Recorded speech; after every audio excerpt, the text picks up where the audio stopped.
আপনার কাছে কি মনে হচ্ছে? আমার কাছে ভালোই লাগবে। আসলে এই সব দৃশ্য দেখলে তো মন এমনি বোঝা থাকে। আলহামদুলিল্লাহ, আল্লাহর গুণগান গাইছি। ওই যে চিড়িয়াখানা তো আঙ্কেল এইটা আর বড় গার্জেন নেই।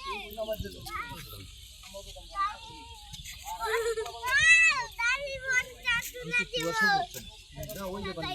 ঘুরি ঘুরি বৃষ্টি পড়ে তো। এখন ভিডিও করলে সাইনবোর্ডগুলো আসবে না, সাইনবোর্ডগুলো অনেক দূরে দূরে, অনেক সাইনবোর্ড আছে, জি, অনেক সাইনবোর্ড। ওই দেখেন না, ওই সাইনবোর্ড, ওই সাইনবোর্ড ওই অনেক দূরে আছে। আমরা তার ক্ষেত্রে আর ওই ওইদিকে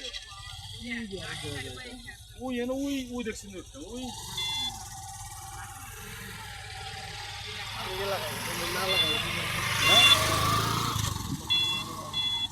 একদম 18 চলে 20 চলে।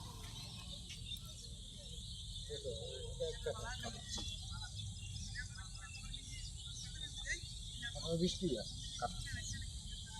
18-20 লাখ টাকা। এটা 15 লাখ ছিল। এটা কর্পোরেট ছিল।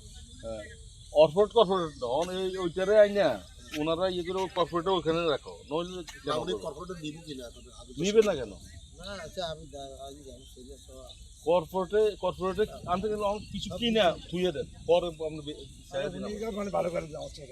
এখানে সরি যে যেটা বলতে চাইছিল আর কি, এটা যদি আপনি বিজনেস মেথডে যান, মানে যদি কর্পোরেটে কিছু জমি নেন, ধরেন 50 কাঠা 100 কাঠা নেন, সেক্ষেত্রে একটা সুবিধা আছে। সুবিধা হলো বুকিং মারিতে হলো মাত্র 20,000, বুঝছেন?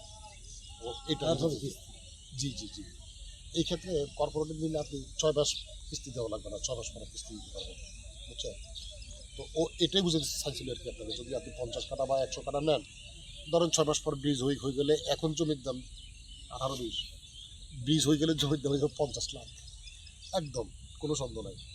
1-2 বছর পরে জমির দাম হয়ে যাবে 1 কোটি। তখন আপনি যদি আজকে 100 কাঠা জমি রাখেন, আপনি দেখা গেছে 80 কাঠা বিক্রি করে লাভ দিয়ে আপনি আরও 20 কাঠা রাখতে পারবেন, লাভও নিয়ে চলে যাইতে পারবেন। হ্যাঁ, ও এটাই বুঝতে চাইছিল আর কি বন্ধু।